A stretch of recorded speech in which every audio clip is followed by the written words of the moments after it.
Para saan pa yung pagtatrabaho mo kung hindi ka mag-food trip? Kaya tara, food trip tayo! Nice! Hi ma'am, good evening po. Good evening po. Ano pong pangalan niyo ma'am?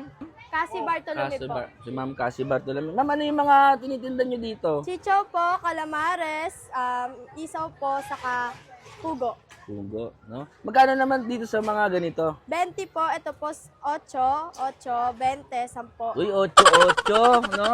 Ayan. Saka po, ito po 20, tas 40 din po. Okay. Ma'am, napansin ko ang dami bumibili sa inyo eh, no? Siguro ang sarap nung ano nyo, Yes sir, Yung street best food seller nyo. po talaga namin lahat yan. bestseller. Pwede bang ano, try ko isa-isa? Sige Ano, po, no? ito po sir cup. Sige, sige. Ay sir, wait lang. Palitan ko na lang po ng mas malaking cup.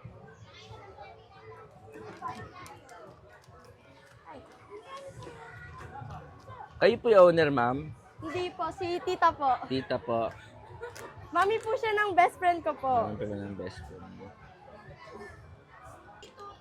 So, yun nga guys, no, tiki man time na tayo.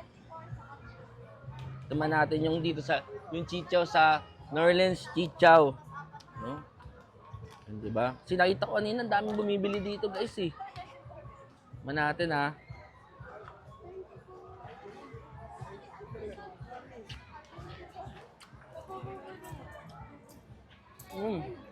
Ang sarap ng suka nila dito guys, suka pa lang, panalo na. Dahil mga presyo dito, 8 pesos lang, 20 pesos, pero alam mo, sulit na sulit dito.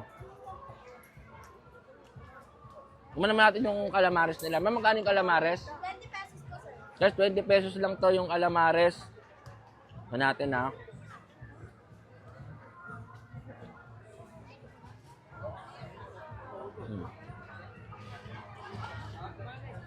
Sulit.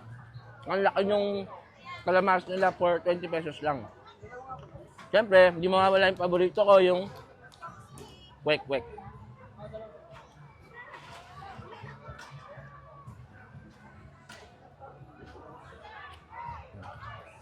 So guys, pag napasyal kayo dito sa Bustos Food Bazaar, please pakidaanan tong Norlands Chichaw. Hindi ako mapapaya sa inyo. So ano pang hinihintay mo? Yayain mo na yung barkada mo. So yun lang. Bye-bye!